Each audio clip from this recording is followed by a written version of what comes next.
Welcome to grassroot education. Grassroot এডুকেশনে তোমাদের সবাইকে স্বাগতম। যেমন প্রতিনিয়ত আমাদের ইউটিউব ক্লাসগুলো চলছে অন্যান্য সাবজেক্টের, তেমনি আজ আমি তোমাদের সঙ্গে কিছু কোশ্চেন ডিসকাশন করব, পলিটির কোশ্চেন, এবং এই কোশ্চেনগুলো প্রত্যেকটা পরীক্ষার জন্যই সুইটেবল। চলো দেখা যাক তাহলে।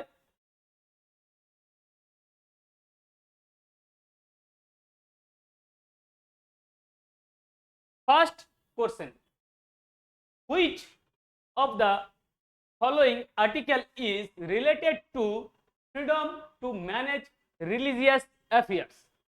বলছে নিচের কোন ধারাটি ধর্মীয় বিষয় পরিচালনার স্বাধীনতা সম্পর্কিত। ওকে, কোশ্চেনটা খুব সুন্দর কোশ্চেন, তোমরা একটু দেখো। Option A article 26, option B article 24, option C article 23 and option D is article 28. কি মনে হচ্ছে কোনটা হতে পারে? ওকে, এখানে তাহলে আমরা answer article 26 is the right answer. Article 26 is the right answer. ওকে, তাহলে আর্টিকেল 26 কি বলছে? যে ধর্মীয় বিষয় পরিচালনার স্বাধীনতার কথা বলছে আর্টিকেল 26। আমরা জানি প্রত্যেকটা পরীক্ষাতেই আমাদের এই আর্টিকেলগুলো কতটা ভাইটাল। ওকে, তাহলে আমরা আদার্স আর আর্টিকেলগুলো দেখে নেব যে এই আর্টিকেলগুলো কি বলা হয়েছে। ওকে, আর্টিকেল নাম্বার 23 বলছে prohibits traffic in human beings and other similar forms of forced labour. বলছে আর্টিকেল 23 বলছে যে মানব পাচার এবং বাধ্যতামূলক কাজ, জোর করে কাউকে কাজ করানো যাবে না, বাধ্যতামূলক কাউকে কাজ করানো যাবে না, জোর করে কাউকে কাজ করানো যাবে না, এবং হিউম্যান ট্রাফিক মানব পাচারের বিরুদ্ধে এই আর্টিকেল সম্বন্ধে আমরা জানতে পারি যে মানব পাচার এবং বাধ্যতামূলক কাউকে শ্রমে যোগদান করানো যাবে না, সেটা থেকে বিরত রাখে আমাদের আর্টিকেল 23। ওকে, দেখো আমরা এখানে কিছু গুগল থেকে কিছু ছবি নিয়েছি যেটা রিলেট করাতে তোমাদের সুবিধা হবে। ওকে, এবার চলো নেক্সট আমরা দেখে নিই আর্টিকেল 24। আর্টিকেল 24 কি বলছে? Article 24 deals with the prohibition of employment of children in factories etc. ওকে, বলছে যে কারখানাতে শিশুদের নিয়োগ, এটা নিষেধাজ্ঞা জারি করছে আর্টিকেল নাম্বার 24। এটা শিশুদের বিলো 14 ইয়ার্স শিশুদের আমাদের এই ফ্যাক্টরিতে, যেটা হ্যাজার্ডাস ফ্যাক্টরিজ, যেখানে খুব কি রিস্কি কাজ হয়, সেই সব ফ্যাক্টরিতে আমাদের শিশুদের নিয়োগ নিষেধাজ্ঞা জারি করছে আর্টিকেল নাম্বার 24। ওকে, এবার যদি আমরা দেখি যে এই হ্যাজার্ডাস ফ্যাক্টরিজ গুলো কি কি হতে পারে, লাইক রেলওয়ে কনস্ট্রাকশনের কাজ, তারপরে বিল্ডিং কনস্ট্রাকশনের কাজ। এই যে হ্যাজার্ডাস যে ঝুঁকিপূর্ণ যে ফ্যাক্টরিজ গুলো, সেখানে নিষেধাজ্ঞা জারি করেছে, সেই সব জায়গায় শিশুদের নিষেধাজ্ঞা জারি করা হয়েছে, সেই সব জায়গাতে শিশুদের দিয়ে কাজ করানো যাবে না। এটা বলছে কত নম্বর আর্টিকেল? আর্টিকেল 24। চলো এবার নেক্সট আর্টিকেল দেখে নিই, আর্টিকেল 28। আর্টিকেল 28 কি বলছে? Deals with the freedom from attending religious instruction.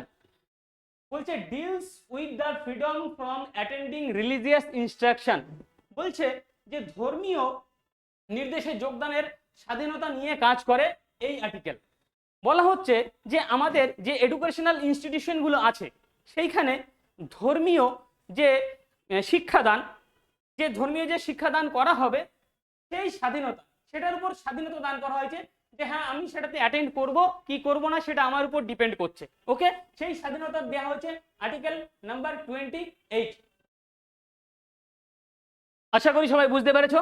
চলো তাহলে নেক্সট কোশ্চেনের দিকে আমরা এগোই। Okay, question number 2। Under the Indian constitution legislative power are vested with the. বলছে ভারতীয় সংবিধানের অধীনে আইন প্রণয়নের ক্ষমতা ন্যস্ত করা হয়েছে নিম্নে কাকে? ওকে, বলছে আইন ল তৈরি করবে এখানে কে ল তৈরি করবে বা কারা ল তৈরি করতে পারে, নিচের কারা ল তৈরি করতে পারে। কোশ্চেনটা খুব সুন্দর কোশ্চেন। ওকে, লেজিসলেটিভ পাওয়ার মানে আইন প্রণয়নের ক্ষমতা। ওকে, আমরা দেখে নিই তাহলে। Option A president, option B prime minister, option C union council of minister and option D is parliament. কি মনে হচ্ছে তোমাদের? ঝটাঝট করে একটু উত্তরটা করে নাও নিজেরা। ওকে, তাহলে আমরা দেখে নিই এখানে answer parliament is right answer. Parliament is the right answer. এখানে আমাদের পার্লামেন্টই আইন প্রণয়নের ক্ষমতা রাখে। আচ্ছা, তাহলে আমরা দেখে নিই একটু যে পার্লামেন্টে যে কনসিস্ট হচ্ছে, পার্লামেন্ট কনসিস্টটা কিভাবে হচ্ছে। পার্লামেন্ট কনসিস্ট হচ্ছে, পার্লামেন্ট কনসিস্ট অফ 3 পার্ট। আমরা 3টে পার্ট দেখতে পারি পার্লামেন্ট। এই 3টে পার্ট নিয়েই পার্লামেন্ট কনসিস্ট হচ্ছে। Number 1 president, number 2 Rajya Sabha, and number 3 Lok Sabha. এই 3টে পিলার নিয়েই তৈরি হচ্ছে আমাদের পার্লামেন্ট। ওকে, এবার আমরা দেখব যে এই যে বলছে যে আইন প্রণয়নের ক্ষমতা, আইনটা তাহলে কি করে তৈরি হয়?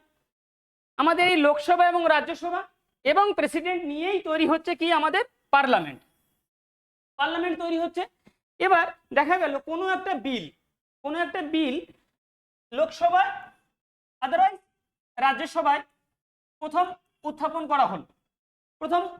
করা হলো এবং সেটা নিয়ে ডিবেট হলো, ডিসকাশন হলো, এবং তারপরে সেটা নিয়ে কি হবে? ভোট, সেটার উপর ভোট হবে। এবার দেখা গেল যদি কোনো বিল লোকসভাতে পেশ করা হয় বা উত্থাপন করা হয়, সেটা লোকসভাতে পাশ হয়ে গেল, তারপর নেক্সট বিলটা চলে যাবে ঠিক রাজ্যসভাতেও সেই বিলটাকে সেম ভাবেই পাশ হতে হবে, এবং তারপরে বিলটা চলে যাবে প্রেসিডেন্টের কাছে। এবার প্রেসিডেন্ট যখন সেই বিলটায় হস্তাক্ষর সাইন করবে বা অ্যাসেন্ট দেবে, তখন সেই বিলটা কি হবে? অ্যাক্টে পরিণত হবে। ঠিক আছে, তখন বিলটা অ্যাক্টে পরিণত হচ্ছে। ওকে, এই সেম ভাবেই যে কোনো বিল আবার দেখা গেল রাজ্যসভাতে উত্থাপন হলো, তো রাজ্যসভায় যদি সেম বিল উত্থাপন হয়, রাজ্যসভায় পাশ হওয়ার পর সেম আবার লোকসভাতে পাশ হতে হবে, এবং লোকসভা থেকে আবার সেটা চলে যাবে প্রেসিডেন্টের কাছে, এবং প্রেসিডেন্ট যদি সেটাতে হস্তাক্ষর করে, সাইন করে, তখনই সেটা কি হবে? অ্যাক্টে পরিণত হচ্ছে। আশা করি সবাই বুঝতে পেরেছো। চলো নেক্সট কোশ্চেনের দিকে যাই তাহলে আমরা। বলছে out of 107 seat in legislative assembly of Jammu and Kashmir, how many seats remain vacant that falls under POK? পাক অকুপাইড কাশ্মীর, মানে যে জায়গাটা পাকিস্তান অকুপাইড করে রেখেছে আমাদের কাশ্মীরের যে জায়গাটা। জম্মু ও কাশ্মীরের বিধানসভার 107টা আসনের মধ্যে পাকের অধীনে কতটি আসন খালি আছে? ওকে, তার মানে কি আমরা জানি আমাদের যে কাশ্মীর আছে, আমি হয়তোবা খুব ভালো ম্যাপ আঁকতে পারবো না, তাও চেষ্টা করছি।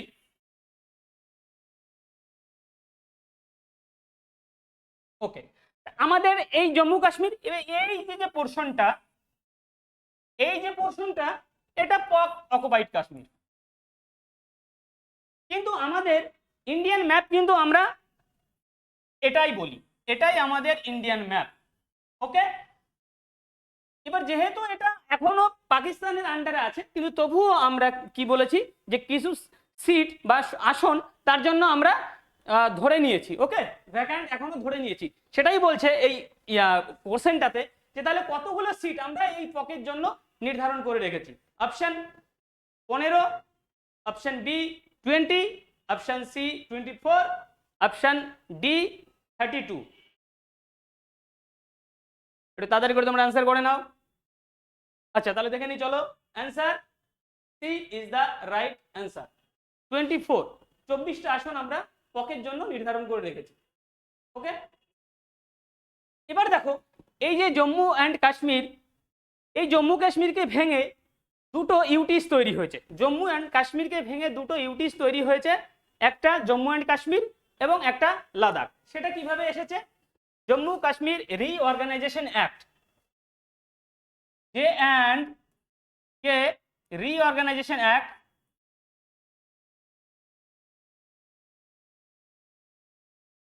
Reorganisation act 31 October 2019। এই জম্মু অ্যান্ড কাশ্মীর রিঅর্গানাইজেশন অ্যাক্টে 31 অক্টোবর 2019 কাশ্মীরটাকে ভেঙে দুটো ইউটিজে পরিণত করা হয়েছে, একটা জম্মু অ্যান্ড কাশ্মীর আর একটা লাদাখ।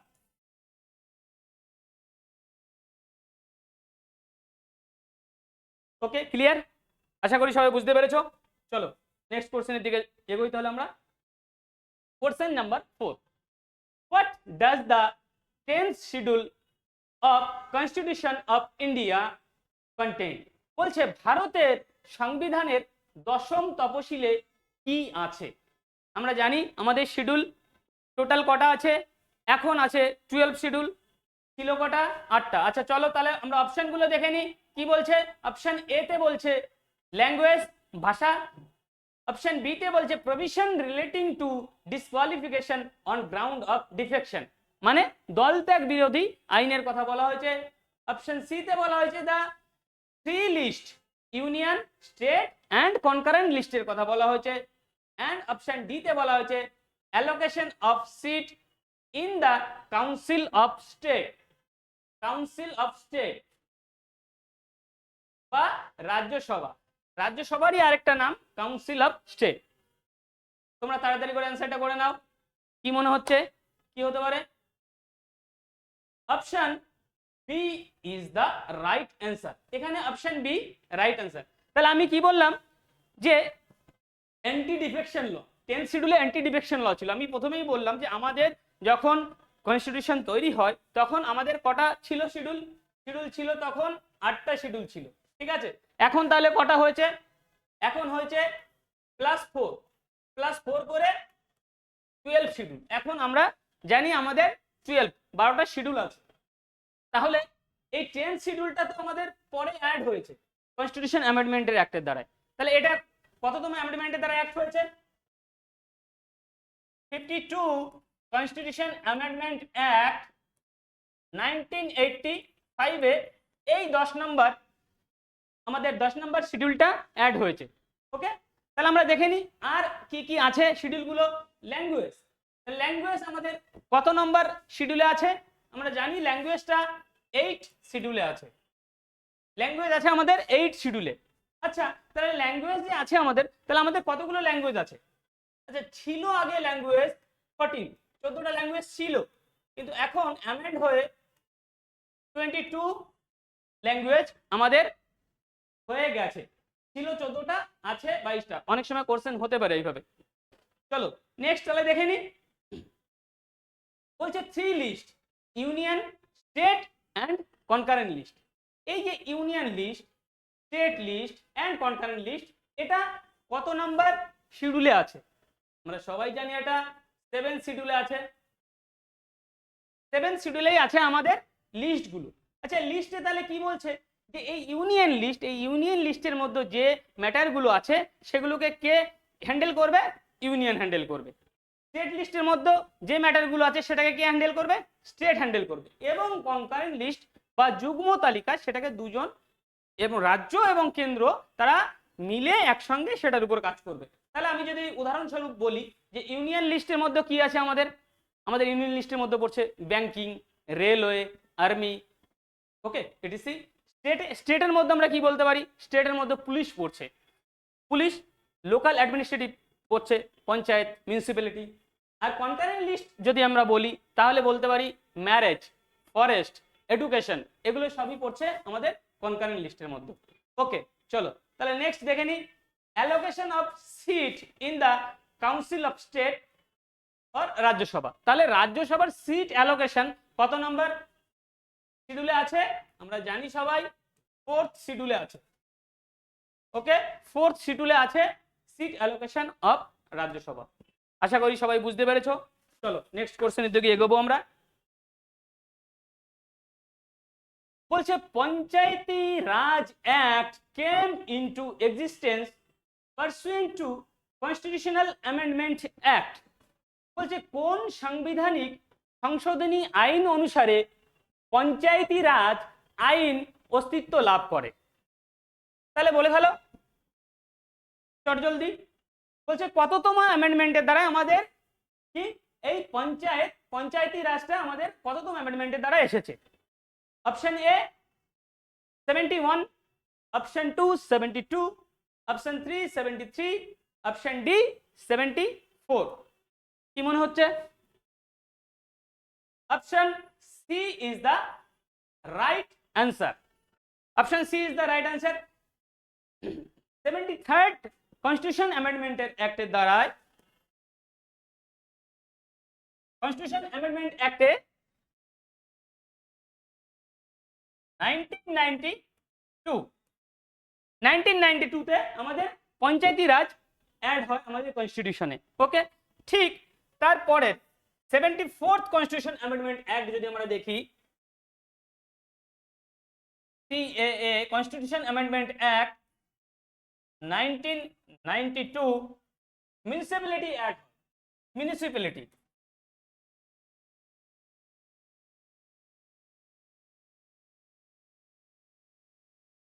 মিউনিসিপ্যালিটি অ্যাড হয় আমাদের 74th কনস্টিটিউশন অ্যামেন্ডমেন্ট অ্যাক্ট 1992। চলো নেক্সট কোশ্চেনের দিকে এগোই আমরা। বলছে as per the constitution of India who is authorised to transfer the জাজেস of on high court to another. বলছে ভারতের সংবিধান অনুযায়ী এক হাইকোর্টের বিচারপতিকে অন্য হাইকোর্টে স্থানান্তর করার ক্ষমতা কার? বলছে কোনো একটা হাইকোর্টের বিচারপতিকে একটা হাইকোর্ট থেকে অন্য একটা হাইকোর্টে ট্রান্সফার করার যে পাওয়ার সেটা কার কাছে আছে? ওকে, আমরা দেখে নিই তাহলে। অপশন এ তে কি বলছে? The chief justice of India. Option B prime minister of India. Option C বলছে the president of India. Option D বলছে এনি অফ দ্য জাজেস অফ সুপ্রিম কোর্ট। খুব সুন্দর প্রশ্ন, কি করছেন উত্তর করে না তোমরা ফটাফট করে। আচ্ছা, এখানে right answer president. President is the right answer. বলছে যে আমাদের যে হাইকোর্টের যে বিচারপতি তাদের যে ট্রান্সফার করার যে পাওয়ার সেটা কিন্তু আমাদের প্রেসিডেন্টের আন্ডারেই থাকে। কিন্তু এটা যদি আরেকটু আমরা ভেতরে একটু দেখি, এই প্রেসিডেন্ট কনসাল্ট করবে চিফ জাস্টিস অফ ইন্ডিয়ার সঙ্গে। এই প্রেসিডেন্ট কনসাল্ট করবে চিফ জাস্টিস অফ ইন্ডিয়ার সঙ্গে এবং কনসাল্ট করার পর তারপরে ডিসাইড করবে যে হ্যাঁ আমি কাকে কোথায় ট্রান্সফার করতে পারি। এটা কত নম্বর আর্টিকেলে আছে? 222, আর্টিকেল 222, আর্টিকেল 222, 222। আচ্ছা দেখো এখানে এটাই বলা হয়েছে, according to article 222, the president after consult with the chief justice of India transfer a judges from one high court to any other high court। ওকে, আমি যেটা বললাম সেটাই। প্রেসিডেন্ট কনসাল্ট করছে কার সঙ্গে? চিফ জাস্টিসের সঙ্গে প্রেসিডেন্ট কনসাল্ট করছে এবং ঠিক তারপরেই জাজকে ট্রান্সফার করা হচ্ছে অন্য কোনো একটা হাইকোর্টে। প্রেসিডেন্ট কনসাল্ট করে নিল চিফ জাস্টিসের সঙ্গে, তখন বলা হলো বাবা তোমার সময় চলে এসছে, এবার তুমি আস্তে করে ট্রান্সফার নাও। চলো যাই তাহলে নেক্সট কোশ্চেনে। কোশ্চেন নাম্বার 7 বলছে recently the supreme court observe that people not wearing mask in public area violating the fundamental right of other citizens which came under. বলছে সম্প্রতি সুপ্রিম কোর্ট পর্যবেক্ষণ করেছে যে জনসমক্ষে মুখোশ না পরা লোকেদের অন্য নাগরিকদের মৌলিক অধিকার লঙ্ঘন করছে, যা নিচের কোন ধারাটির আওতায় আসছে। বলছে আমরা দেখেছি যখন করোনা হয়েছিল তখন অনেক মানুষই কিন্তু মাস্ক পরতো না। এই যে মাস্কটা পরতো না, এই মাস্ক পরতো না, এবার যে নিজে মাস্ক পরছে না কিন্তু সে অন্য একজনকে ক্ষতি করছে। যে অন্যদের ক্ষতি করছে তাদের কিভাবে ফান্ডামেন্টাল রাইটটাকে হার্ম করছে, ভায়োলেট করছে, সেটা কত নম্বর আর্টিকেলে আসছে? অপশন বলছে আর্টিকেল 19, অপশন বি বলছে 20, অপশন সি বলছে 21, অপশন ডি বলছে আর্টিকেল 16। উত্তর করে নাও তোমরা চট জলদি, কি হতে পারে answer? C is the right answer. বলছে article 21, article 21 is right answer. তাহলে আর্টিকেল 21 কি বলছে? বলছে protection of life, protection of life and personal liberty।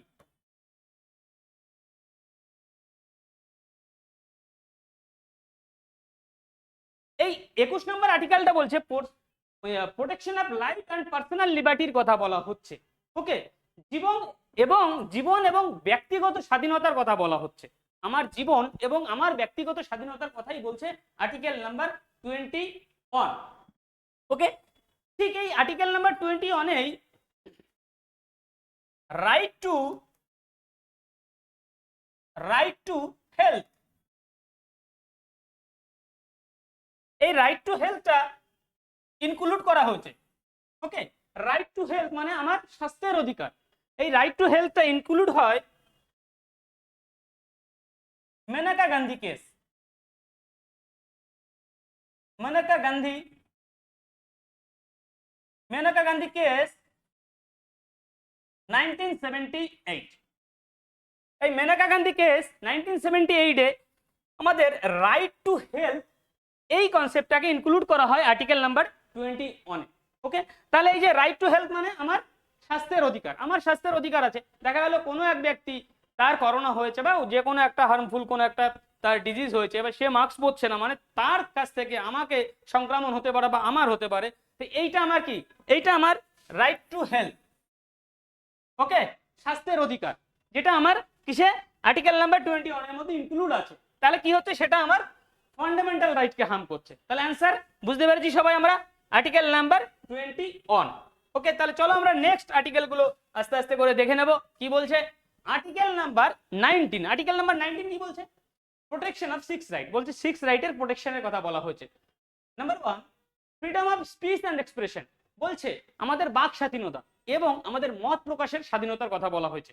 Okay, right to assemble peaceably without arms. বলছে অস্ত্র ছাড়া আমরা যে কোনো জায়গায় শান্তিপূর্ণভাবে সমাবেশ করতে পারি। রাইট টু ফ্রিডম অ্যাসোসিয়েশন আর ইউনিয়ন। বলছে আমরা যে কোনো ধরনের সমিতি বা ইউনিয়ন তৈরি করতে পারি। আমরা প্রতিনিয়তই দেখি প্রচুর ইউনিয়ন আছে, স্টুডেন্ট ইউনিয়ন আছে, ওয়ার্কার ইউনিয়ন আছে, অনেক রকমের ইউনিয়ন আমরা তৈরি করতে পারি। ওকে, এবার বলছে right to move freely through out the Indian territory. বলছে ভারতের ভূখণ্ডের মধ্যে যে কোনো জায়গায় আমি অবাধে বিচরণ করতে পারি, মানে অবাধে আমি যাতায়াত করতে পারি যে কোনো জায়গায়, উইদাউট প্রোটেক্টেড এরিয়া। বলছে right to reside and settle in any part of the Indian territory. বলছে ভারতীয় ভূখণ্ডের যে কোনো জায়গায় আমি বসবাস করতে পারি, তার মানে আমি জমি কিনে সেখানে বাড়ি করে আমি থাকতে পারি আমার যেখানে ইচ্ছা। হ্যাঁ, আমি আবার বললাম যদি না সেটা প্রোটেক্টেড এরিয়া হয়। Right two practice any profession or trade. বলছে আমি যে কোনো ধরনের বাণিজ্য বা যে কোনো ধরনের পেশা আমি গ্রহণ করতে পারি আমার জীবিকা নির্বাহের জন্য। ওকে, তাহলে এই 6 রাইটের কথা বলা হয়েছে আর্টিকেল নাম্বার 19। চলো নেক্সট আমরা দেখব। বলছে protection in respect of conviction for offence. বলছে আমি যদি কোনো ক্রাইমে যুক্ত হই, আমি কোনো একটা ক্রাইমে যুক্ত আছি, ঠিক আছে, এবার যদি আমি অপরাধী সাব্যস্ত হই এবং অপরাধী সাব্যস্ত হলে তার শাস্তির যে প্রাবধানের কথা বলা হয়েছে সেটা আর্টিকেল নাম্বার 20-তে বলা আছে। ওকে, এবং আর্টিকেল নাম্বার 20-তে আরো কিছু ওয়ার্ড আমরা পাবো সুন্দর সুন্দর, যেটা হচ্ছে এক্স পোস্ট ফ্যাক্টো ল, ডাবল জিওপার্ডি, সেলফ ইনক্রিমিনেশন। ওকে, তাহলে এই ওয়ার্ডগুলো কি বলছে? বলছে যে x post facto law, no person shall be convicted for an offense unless the law was in force at the time the offense was committed। মানে কি বলছে বাংলাটা? বলছে কোনো ব্যক্তিকে অপরাধের জন্য দোষী সাব্যস্ত করা যাবে না যদি না অপরাধটি সংগঠিত হওয়ার সময় আইনি বলবৎ ছিল। স্যার একটু গুলিয়ে গেল, কেমন বুঝতে পারলাম না। আচ্ছা, তাহলে আমরা কাজ করি, আমরা একটা এক্সাম্পল দিয়ে আমরা এই এক্স পোস্ট ফ্যাক্টো লটাকে একটু বোঝার চেষ্টা করি। দেখো, আমরা এখন সবাই জানি যে আমাদের এই গ্রাউন্ড ওয়াটারের ক্রাইসিস দিন দিন করে বাড়ছে। এবার এই যে আমরা যে আমাদের যে এই গ্রাউন্ড ওয়াটার বা যে কোনো আমরা ওয়াটার যে কনজামশন করি বা এটাকে অপচয় করি, সেটা কিন্তু কোনো রুলস বা রেগুলেশন নেই, কোনো ল নেই যে তুমি এতটা জল খরচ করতে পারো বা এতটা জলের বেশি তুমি খরচ করলে তুমি তোমার বিরুদ্ধে এই স্টেপ নেওয়া হবে। ওকে, এবার সরকার মনে করলো যে না, এটা নিয়ে একটা ল তৈরি করা উচিত যে হ্যাঁ, প্রত্যেক মানুষকে ডেলি 50 লিটার সে তার স্নান খাওয়া দাওয়া থেকে শুরু করে সবকিছু 50 লিটার কনজামশন করতে পারবে। 50 লিটার থেকে বেশি যদি কেউ কনজামশন করে তাহলে তার শাস্তির প্রাবধান আছে। কি হতে পারে? হ্যাঁ, 20 দিনের জেল হতে পারে, 5,000 টাকা জরিমানা হতে পারে। এটা ল তৈরি হয়ে গেল, এটা ল তৈরি হলো। কিন্তু দেখা গেল এই লটা আজকে সবেমাত্র লোকসভায় বা রাজ্যসভায় পাস হয়েছে বা ডিবেট চলছে, সেটা 10 দিন পরে গিয়ে ইমপ্লিমেন্ট হবে বা হয়ে গেল। তাহলে কি হলো বলছি যে 10 দিন পরে গিয়ে লটা কিন্তু তৈরি হয়ে গেছে এবং ইনঅ্যাক্টও হয়ে গেছে 10 দিন পরে। এবার দেখা গেল আমি এখন 50 লিটারের উপরে বা তুমি বা যে কেউ 50 লিটারের উপরে জল আমরা খরচ করছি। তাহলে কি হচ্ছে? তাহলে দেখা গেল কেউ আমার নামে কোনো একটা কেস করে দিল যে হ্যাঁ স্যার বা অন্য কেউ এই যে অনেকটা জল অপচয় করছে। তাহলে কি আমার বিরুদ্ধে কোনো সাজার প্রাবধান আছে? না, সাজার প্রাবধান নেই। কেননা এই যে যে আমি যে জল অপচয় করছি এটাতে কোনো ল তো তৈরিই হয়নি, সেটা 10 দিন পরে থেকে ইমপ্লিমেন্ট হবে। হ্যাঁ, আমি যদি 10 দিন পরে গিয়ে যেদিন এই লটাকে ইমপ্লিমেন্ট করা হয়েছে তারপরে যখন করব, তখন থেকে আমার বিরুদ্ধে সেই চার্জটা আনা যাবে। বুঝতে পারলাম? মানে এটাই বলতে চাইছে যে যতক্ষণ না এই আইনটা বলবৎ হচ্ছে তার আগে যদি কেউ কোনো ক্রাইম করে, সেই ক্রাইমের যদি কোনো রুলস বা রেগুলেশন না থাকে তাহলে কিন্তু তাকে সাজা দেওয়া যাবে না। ক্লিয়ার হয়েছে? ওকে, নেক্সট চলো। ডাবল জিওপার্ডি বলছে no person can be prosecuted and punished for the same offence more than once. বলছে একই অপরাধের জন্য একটা ব্যক্তি একটা অপরাধ করেছে, তাকে কিন্তু সেই একই অপরাধের জন্য দ্বিতীয়বার কোনো সাজা দেওয়া যাবে না। দেখা গেল কোনো একটা ব্যক্তি সে ক্রাইম করেছে, তাকে কি করা হলো? তাকে 6 মাসের জেল করা হলো, জেল হয়ে গেছে, সে ব্যক্তি জেল থেকে বেরিয়ে এসছে। এবার পরে জাজের মনে হয়েছে যে না 6 মাস মনে একটু কম হয়ে গেছে, আর একটু তাহলে ওকে ডেকে আরো 3 মাসের সাজা দিয়ে দিই, এরকম কোনো ব্যাপার হবে না। তাকে কিন্তু ওই সেম যদি কোনো রকমের কোনো সেম যদি তোমার হচ্ছে কোনো ক্রাইম করে, ঠিক আছে, যে সেম ক্রাইমের জন্য কিন্তু একবারই সাজা হবে। হ্যাঁ, এবার পরবর্তীতে সে গিয়ে অন্য কোনো ক্রাইম করে তাহলে তাকে তার সাজার ব্যাপারটা আলাদা। কিন্তু এখানে বলা হয়েছে যে একটি ক্রাইমের জন্য একবারই সাজা দেওয়া যাবে, সেই ক্রাইমের জন্য আবার তাকে ডেকে আরেকবার সাজা দেওয়া যাবে না, মানে দ্বিতীয়বার সাজা হবে না। বলছে সেলফ ইনক্রিমিনেশন, বলছে যে এখানে যদি কোনো কেউ দোষী সাব্যস্ত হয়, ওকে, তার বিরুদ্ধে তার নিজের বিরুদ্ধে তাকে কখনোই কি করা যাবে না, তার নিজের বিরুদ্ধে তাকে সাক্ষী দেওয়ার ব্যবস্থা করা যাবে না। আমরা দেখো, আমরা সিনেমা বা সব জায়গাতেই দেখি কি হয়, যখন আমাদের পুলিশ আমাদেরকে ধরে নিয়ে যাওয়ার পর সেখানে আমাদের বেশ লাল নীল করে দেয় একদম মেরে, ঠিক আছে। এবার মারার পর কি হয়, তারা একটা কাগজ নিয়ে এসে বলে যে ঠিক আছে তুই তাহলে লিখে দে তুই এই ক্রাইমটা করেছিস।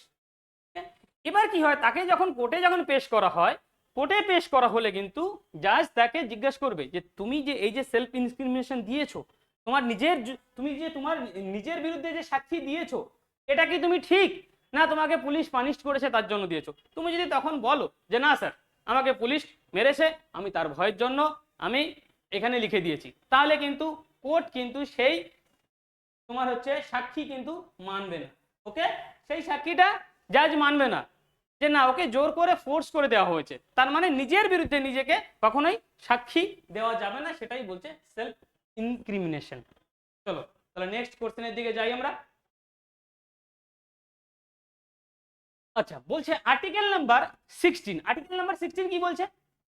Equality of opportunity in public employment, বলছে সরকারি চাকরি বা সরকারি নিয়োগের ক্ষেত্রে সবার সমান অধিকার, সবাই সমান অধিকার পাবে সরকারি চাকরির বা নিয়োগের অধিকারে।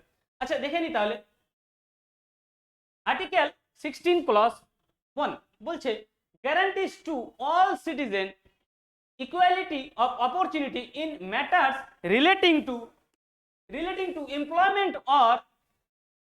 employment or appointment of office under the state।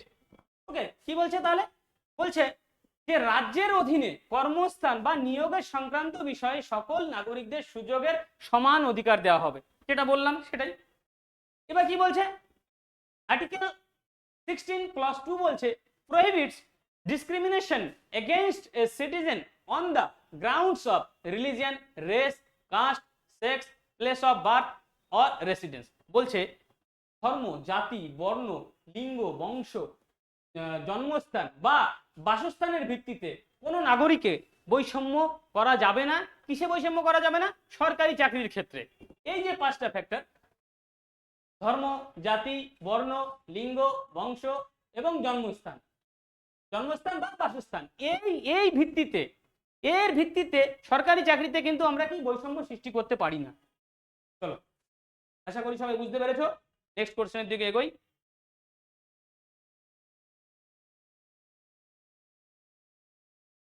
আচ্ছা, question number 8, what is the question hour in parliamentary proceeding? বলছে সংসদীয় কার্যক্রমে প্রশ্নোত্তর ঘন্টা কি বা কখন হয়, সেই সময়টা কোনটা? অপশন এ বলছে 6 AM to 12 noon। Option B বলছে the first hour of the Lok Sabha. Option C বলছে the first hour of Rajya Sabha. Option D বলছে 11 to 12 PM in Lok Sabha and 12 to 1 PM in Rajya Sabha. খুব সুন্দর কোশ্চেন, তোমরা সবাই জানো, আশা করি সবাই অ্যান্সার করতে পারবে। আচ্ছা, এটা রাইট অ্যান্সার ডি, এখানে ডি রাইট অ্যান্সার। আচ্ছা, তাহলে আমরা একটু দেখে নিই যে সংসদের যে কার্যপ্রণালী চলে সেটা কটা থেকে কটা। ঠিক আছে, টাইম শিডিউলটা আমরা একবার একটু দেখে নিই। 11 AM to 12 PM। ওকে, এই সময়টাকে বলা হয় কোশ্চেন আওয়ার। Question hour. ঠিক এই 12টা থেকে 1 PM এটাকে বলা হয় 0 আওয়ার। 0 আওয়ার। ঠিক এই 1টা থেকে 2টো পর্যন্ত এই সময়টাকে বলা হয় ব্রেক। এই সময় সাংসদগুলো থাকবে, তারা খাওয়া দাওয়ার ব্যাপারটা থাকে। আর ঠিক এখান থেকে একটা চলে 5 PM আর একটা 6 PM। এই দুটো থেকে যে 6 PM সেটা লোকসভা এবং দুটো থেকে 5 PM সেটা রাজ্যসভার কাজকর্ম চলে। ওকে, রেগুলার বিজনেস যে সেটাই। এবার দেখো এই 11টা থেকে ঠিক 12টা এই টাইমটাকে বলা হয় কোশ্চেন আওয়ার, এবং 12টা থেকে 1টা এই টাইমটাকে বলা হয় 0 আওয়ার, এবং 1টা থেকে 2টো ব্রেক, এবং 2টো থেকে 5টা রাজ্যসভার কার্যক্রম চলে, এবং হচ্ছে 2টো থেকে 6টা লোকসভা। এবার কি হয়েছে দেখো, খুব টুইস্টি। তাহলে স্যার আমাদের যে অপশনটা আছে তাহলে একটু গুলিয়ে যাচ্ছে স্যার, কি করে তাহলে এটা হলো? এখানে বলা হয়েছে যে 11টা থেকে 12টা লোকসভা এবং 12টা থেকে 1টা হচ্ছে রাজ্যসভা। 0 কোশ্চেন আওয়ার, সরি, হ্যাঁ কোশ্চেন আওয়ারটা। তাহলে আমরা তো স্যার এখানে লিখেছি কোশ্চেন আওয়ার এন্ড 0 আওয়ার আলাদা আলাদা। অ্যাকচুয়ালি কি হয়েছে, এখানে একটা সুন্দর একটা টুইস্ট আছে। 2014 তখন আমাদের ভাইস প্রেসিডেন্ট ছিল হামিদ আনসারি।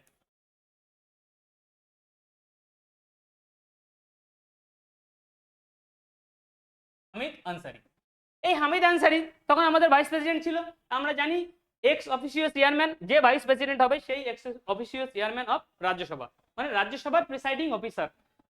এবার এই হামিদ আনসারি বলল যে এই যে সময়টা 11 AM যে কোশ্চেন আওয়ার, আমি এটাকে চেঞ্জ করে 0 আওয়ার করে দেবো।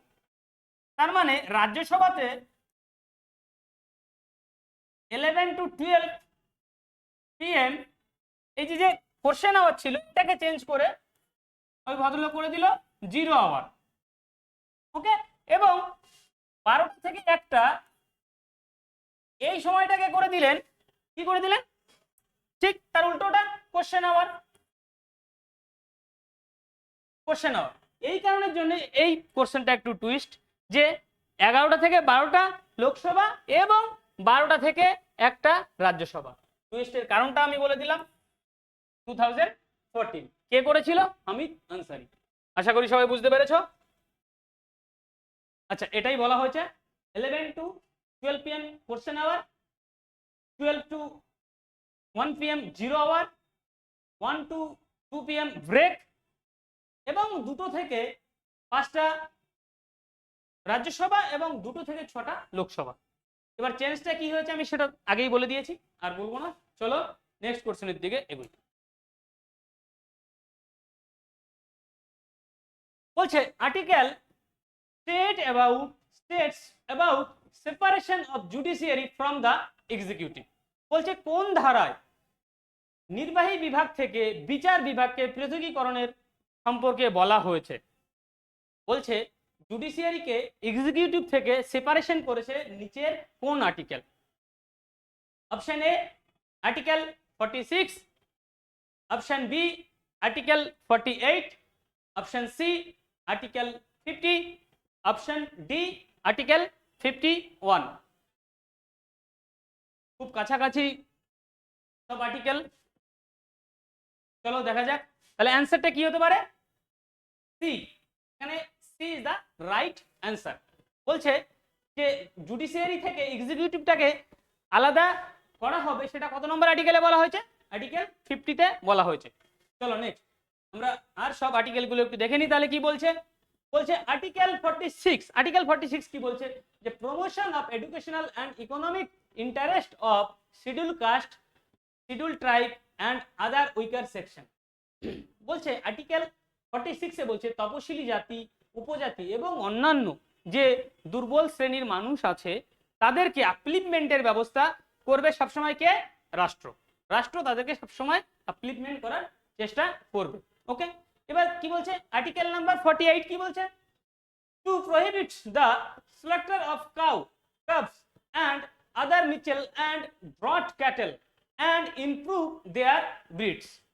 বলছে যে এই যে যে গবাদি পশু আছে, যে দুগ্ধজাত গবাদি পশু আছে, তার মধ্যে গরু পড়ছে এবং আদার্স যে পশুগুলো পড়ছে, যাদের থেকে আমাদের দুধ আমরা আহরণ করি বা দুধ পাই, সেই সব ক্যাটেল এবং যারা ভারবাহী ক্যাটেল, যাদের ভারবাহী ক্যাটেল মানে কোনো ওয়েটেজ যারা নিয়ে যায়, যেমন বুলকাট গাড়িতে করে তারা নিয়ে যায়, যে ওয়েটেজ যে ওয়েটগুলো নিয়ে যায়, ওয়েট বহন করে যে পশুগুলো, তাদের যেন নিধন না করা হয়, তাদের যেন হত্যা না করা হয়, সেটা কে দেখবে, সবসময় রাষ্ট্র দেখবে, যে তাদের যেন হত্যা না করা হয়।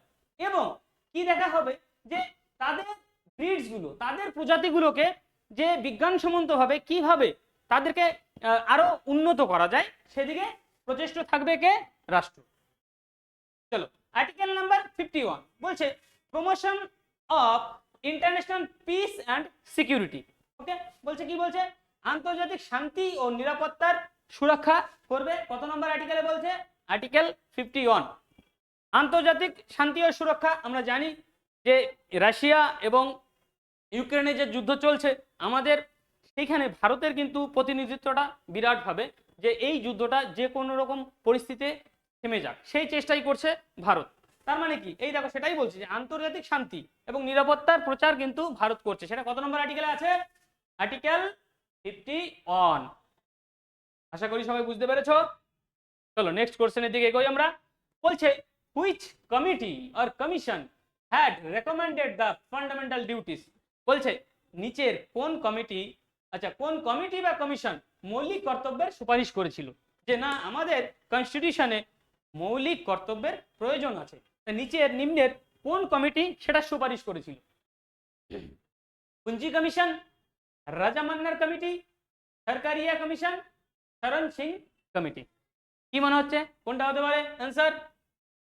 ফটাফট অ্যান্সার করে নাও তোমরা। আচ্ছা, অ্যান্সার ইজ দ্য শরণ সিং কমিটি। শরণ সিং কমিটি রেকমেন্ড করেছিল যে আমাদের ফান্ডামেন্টাল ডিউটিজের প্রয়োজন আছে আমাদের কনস্টিটিউশনে। ওকে, আচ্ছা আচ্ছা, তাহলে আমাদের ফান্ডামেন্টাল ডিউটিসটা অ্যাড হয়েছিল কততম কনস্টিটিউশন অ্যামেন্ডমেন্টের একটা দাঁড়ায়?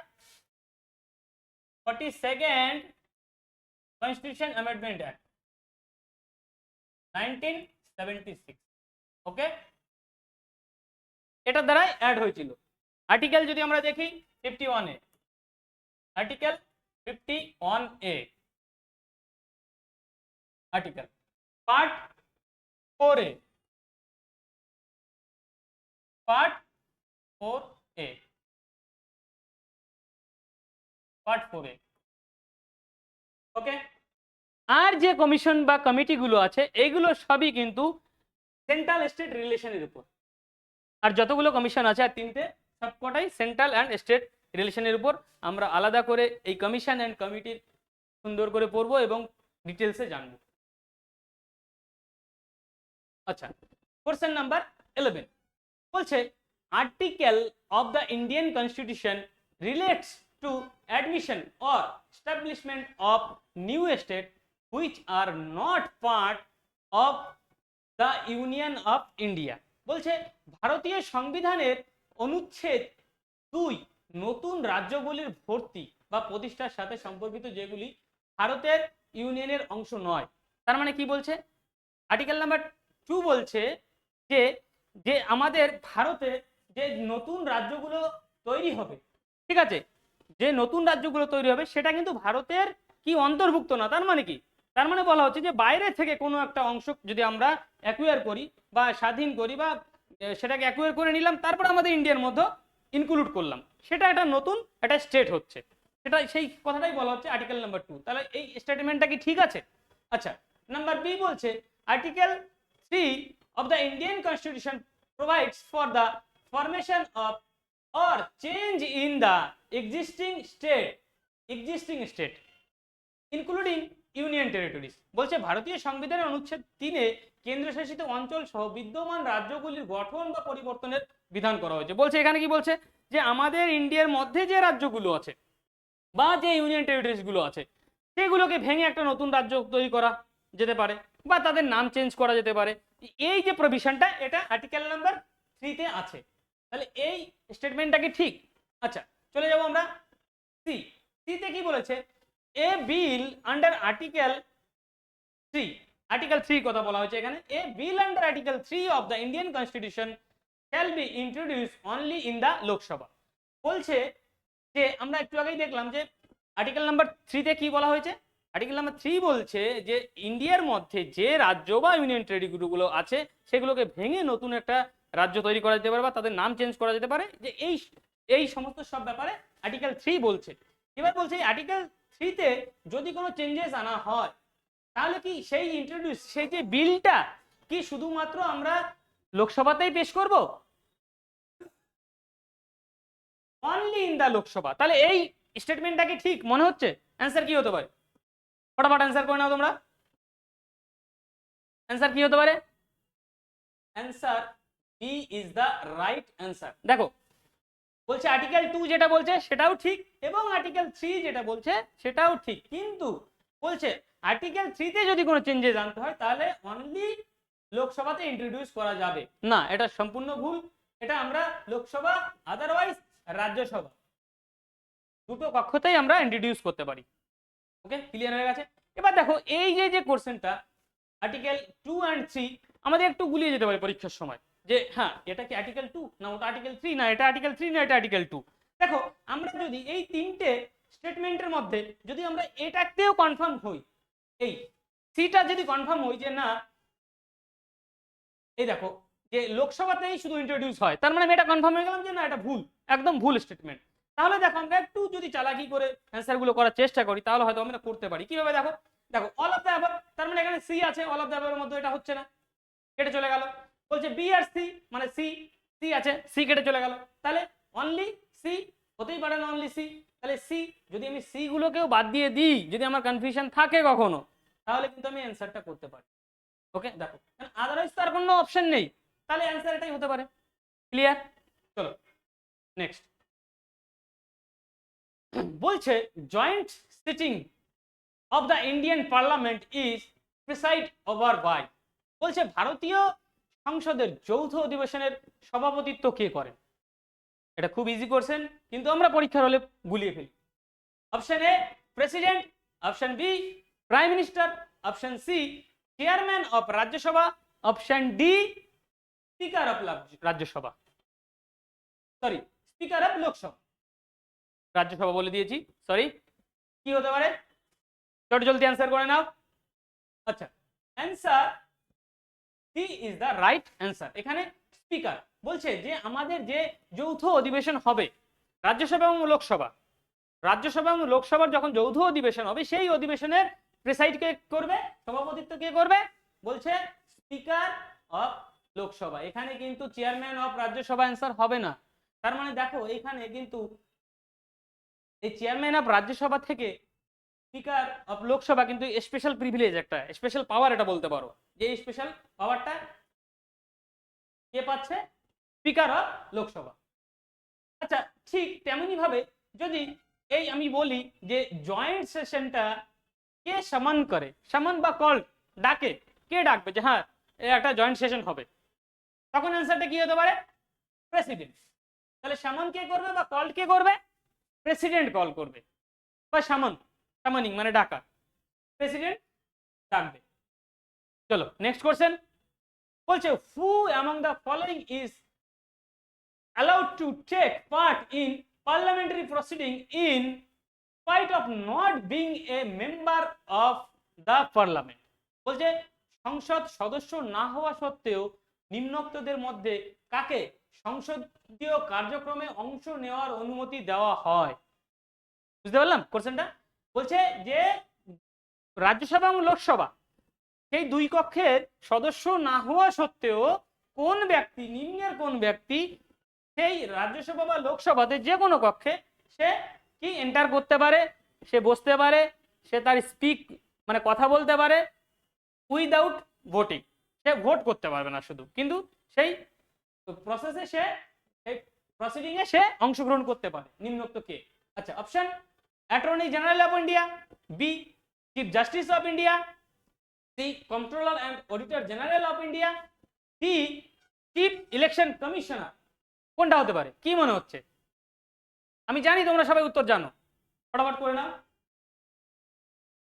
আচ্ছা, অ্যাটর্নি জেনারেল অফ ইন্ডিয়া। এখানে answer attorney general of India. Okay, attorney general of ইন্ডিয়ার আমরা যদি আর্টিকেল দেখি 76, অ্যাটর্নি জেনারেল আর্টিকেল। চলো তাহলে নেক্সট কোশ্চেনের দিকে এগোবো আমরা। which one of the following is not correctly match? বলছে নিম্নের কোনটা ম্যাচ করছে না। এটা কিন্তু আমরা কোশ্চেন করার সময় কিন্তু সবসময় ভুল করি। এখানে বলছে নট কারেক্টলি। ওকে, এইটা আমরা একটু খেয়াল রাখবো। চলো তাহলে দেখে নিই কি বলছে। বলছে ফান্ডামেন্টাল ডিউটিস। ফান্ডামেন্টাল ডিউটিসটা কি? Part 4A। আচ্ছা, বলছে দ্য স্টেট পার্ট 6। বলছে অ্যাটর্নি জেনারেল পার্ট 13 এবং service under the union and state বলছে পার্ট কত? 14 মানে 14। কি মনে হচ্ছে কি হতে পারে অ্যান্সারটা? আমি জানি সবাই তোমরা জানো অ্যান্সারটা, ফটাফট করে নাও। Answer C is the right answer. আচ্ছা, আমরা একটু আগেই পড়লাম যে অ্যাটর্নি জেনারেল আর্টিকেলটা কত? 76। আর্টিকেল কত ছিল? Attorney general article 76। তাহলে যদি আমরা দেখি দ্য ইউনিয়নের আর্টিকেলটা কত? ইউনিয়নের আর্টিকেলটা আমরা যদি দেখি 52 টু 151 এবং এটা কত নম্বর পার্টে পড়ছে? পার্ট কত নম্বর পার্টে পড়ছে? পার্ট 5 এ পড়ছে। তাহলে পার্ট 5 এ যদি পড়ে তাহলে আমাদের তোমার অ্যাটর্নি জেনারেলের আর্টিকেলটা কত? 76। আর তাহলে ইউনিয়নের আর্টিকেল আমি কি জানি? 52 টু 151। ক্লিয়ার? বুঝতে পেরেছো? তাহলে এটা ভুল। তাহলে এটা কি হবে? রাইট অ্যান্সার কিন্তু হবে পার্ট 5। চলো, আশা করি সবাই বুঝতে পেরেছো। নেক্সট বলছে ম্যাচ দ্য ফলোইং পেয়ার্স, এটাই আমাদের লাস্ট কোশ্চেন। চলো সবাই খুব তাড়াতাড়ি করে নাও। বলছে ম্যাচ করতে হবে, ওকে, মিলাতে হবে দুটোর সঙ্গে। বলছে সোর্স আমরা কোত্থেকে পেয়েছি এবং ফিচার্স বরোড। আচ্ছা, সোর্স গুলো আমরা কোত্থেকে পেয়েছি, বড় করেছি, ধার করেছি, সেটা আমরা দেখে নেব।